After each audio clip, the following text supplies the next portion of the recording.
welcome to our channel.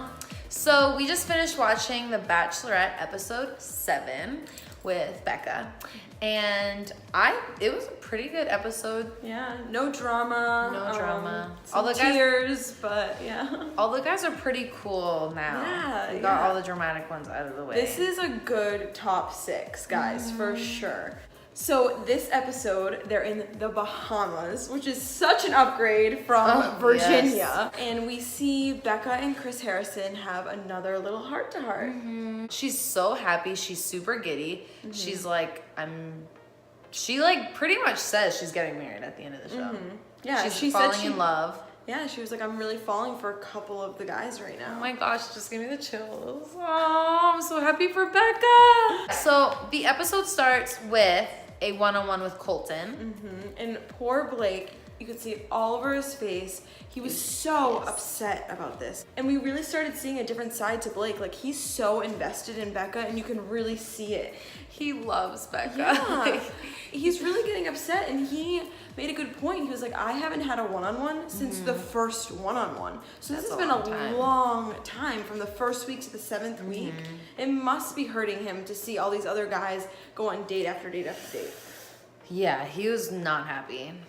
So the first one-on-one is with Colton, and Becca takes him on a really nice, I wouldn't say it was a yacht. No. It was a nice boat though. And they're just like having such a fun time. I was so jealous, like being on that beach. Oh, the water. Yeah. And then Colton starts to open up to Becca with this big secret confession. And then this other like yellow boat comes up with this crazy guy on there, and he teaches them how to go conking? Conking. Like a conch shell. Conch. I don't know what a conch is. It's the conch shell, like that big shell. The ones that you hear the ocean in. So they get into the water and like go scuba diving to get these shells, and of course the producers have to play this up, the whole Colton being a virgin thing, and they tell us that the shells are an aphrodisiac. Yeah. So the guy ends up teaching them how to go underwater and to go find their conchs. And it was so cute because Colton's like holding his breath all the way down. I would have done the same thing. Oh, same. Salt water in your nose? Oh, hell no. I didn't think he was gonna make it down there. I was like, is he running out of breath? I know, so far deep. down. So after that, we go into the night part of the date, and finally, Colton confesses to Becca that he is a virgin. And Becca did not take it very well. At first, that's what it seemed like. Yeah, I was surprised. I mean, she actually was like, really? Like, we thought that she wasn't believing him at first. And then she actually took a moment to herself. She got up from the table and walked away. Poor Colton. I feel like he was shaking in his seat. He was. Yeah, I think you said that. It looked like his hand was shaking. I mean, I'm sure that was so nerve-wracking, like not knowing what she was feeling in that moment and him just sitting there alone. Like, so crazy. I know. But she came back and she was like, I'm just happy you're being honest with me. Like, that's all I've ever asked for. Right. Like, I respect that. Like, obviously, I wouldn't want to pressure you. So it turned out to be for the best. Yeah. And at the end of the night, Colton did get the rose. I was happy about that. So after that one-on-one with Colton, the guys get another date card, and it was a one-on-one with Garrett. And on the side, Blake is like livid. He's super pissed. He's super heated. What did he say? He literally was like, she has to know, this is killing me. And it was so sad to hear him say that. And he said, he was like, I'm second guessing everything in our relationship.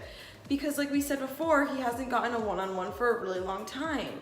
And he has all these strong feelings for Becca, and he has no idea what's going on in her head. Yeah, he was really struggling with this week at the Bahamas. I felt bad. Yeah.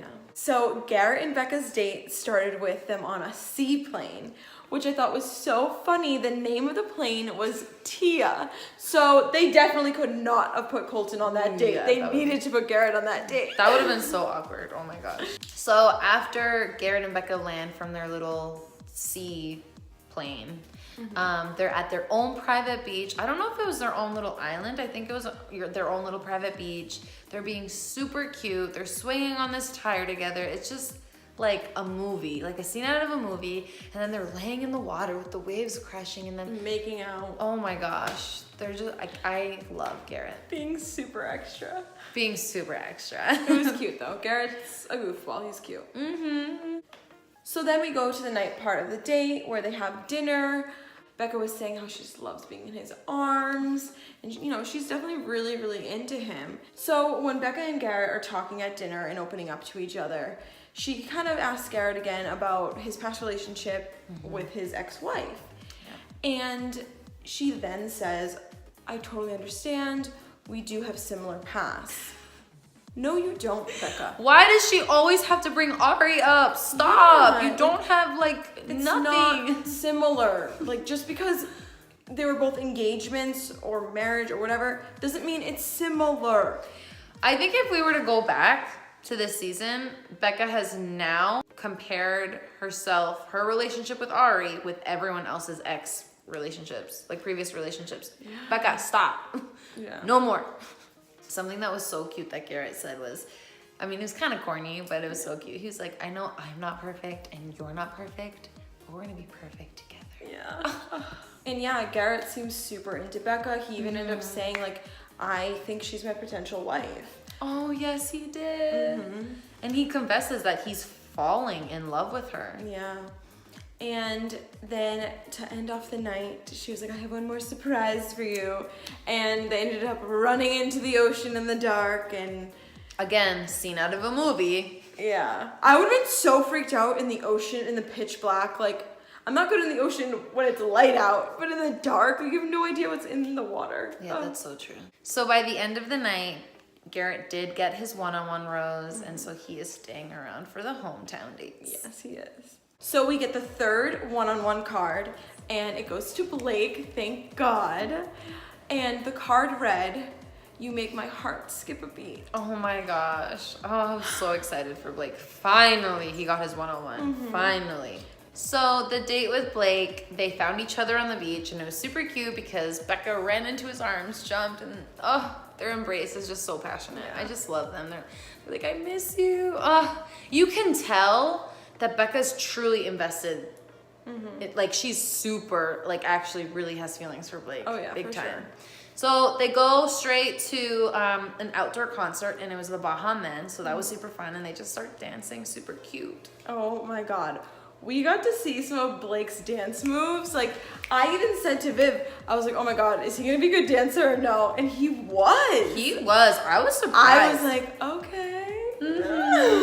He's so cute. They're both so cute together. So after the concert, they go and isolate themselves on the beach. Just the two of them, and they're having a pretty deep conversation and how much he's invested in her and how hard the week was. Yeah. And then Becca, I don't know, sorry Becca, but your response was so insensitive to Blake's feelings. Yeah, I mean, she was being real with him, but you could tell he was really hurting from what she was saying. She was saying how, you know, she remembers last season where at this point, like Ari's obviously, she couldn't understand how he was feeling so many things for all these different women. And then she goes to Blake and says, I'm feeling all of these feelings for all these different guys. And it's like, why would you say that to someone who's truly like confessing his love to you? Like, I know you're right, keeping it real, but that's just like a stab to Blake, I felt. Yeah, it really was. So the night part of the date, they're having their dinner, and again, more deep conversation. Yeah. And Blake opens up about his parents' divorce. Yeah. Apparently his mom was still with the dad, fell in love with another man who just happened to be his basketball coach and his English teacher. Oh my God. And like he said, it's a small town and everyone knew. I can't even imagine how tough that would be at 15, 16 years old to deal with. Like, God bless that kid. Like, that's so hard. Especially when you're in high school. My mom's like sleeping with my coach. Well, I don't know if you play basketball, but the basketball coach and my English teacher. And everyone knows about it. Like, it's not even private business. And she's cheating on my dad. Like, there's so much to this story. That's crazy. So after Blake confesses that he's in love with Becca at this point. Not falling in love. In love. Oh. Yes. So after Blake confessed that he was in love with Becca at this point, So good to hear. And I know she was like just loving hearing that from him. We see an interview with her and she said, my heart just kind of knows with him.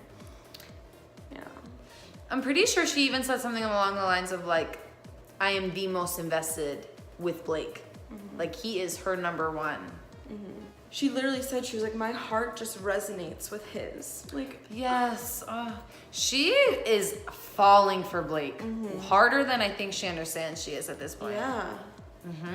And then just to top off the little cherry on top with those two is like the date ends with them just up against the wall making out, and they're just so cute together. They really are. So now we have our last group date of the season. Oh my gosh. Which is a 3-on-1 with Leo, Wills, and Jason. And the date starts off with the boys on a boat coming in to the beach to meet Becca. And they start playing volleyball, and it's all fun and games at the beginning. And then they kind of all break out into more intimate conversations one by one. Yeah. So Wills had his first little one-on-one with Becca. Super cute. He really confesses that he is in love with her too. Then she moves on to Jason, and she kind of confesses that, you know, I don't know what's happening, buddy, but you need to be more vocal with your feelings because you're falling behind. So I was like, ooh, I was kind of scared for Jason right there. And then Leo had his last one-on-one with Becca too, and he was super lovey-dovey, kissing her, super affectionate, and then he was very candid saying, you know I'm not as far along with you as the other guys. Yeah. And then she said, well, yeah, I know you're not that far along either, and I don't think I'm gonna meet your family. And then that was pretty much it. She let him go right then and there. Yeah. So that was hard. You could tell it was kind of hard for her. I felt really bad for Leo because I felt like we didn't get to see much of Leo this season, but he was always super affectionate and just like, he's a good guy, just a stand-up guy for sure. Absolutely. So we go to the dinner part of the date with just Jason and Wills now. And Becca pretty much made her decision very early on into this dinner date. She did, yeah. And she said something along the lines of, do I give my rose to the guy that I do have a connection with, that has communicated everything with me, or the guy that hasn't? Do I gamble on a guy that we aren't as far along and not so communicative? So to me, the obvious choice was Wills. Right. And then she gave her rose to Jason. I was so like confused by that. Yeah, I mean, she's always had a pretty decent connection with both of them, but I feel like she's always had so much fun with Will, so. Right. But I mean, I could kind of see it going to Jason. I like Jason, don't get me wrong. Yeah, love Jason. And then when she walked Wills out, and he was holding it together, and then when he got in the limo, holding it together, and he was like, guys, I need to get out of the car. And he got out and started crying. He was truly heartbroken. You could see it. It wasn't like a fake. He was truly heartbroken that Becca just sent him home. Yeah. So next week, we're starting with our hometown dates, which we're gonna go to See Garrett's family, Blake's, Colton's, and Jason's.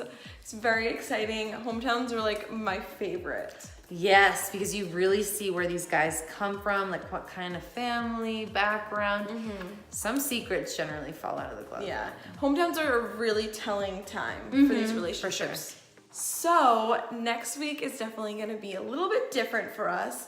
We will actually not be in the States because we will be in Cancun for this one's wedding. Woo! So we're not sure what we're gonna have access to, so we might not be able to watch the show live.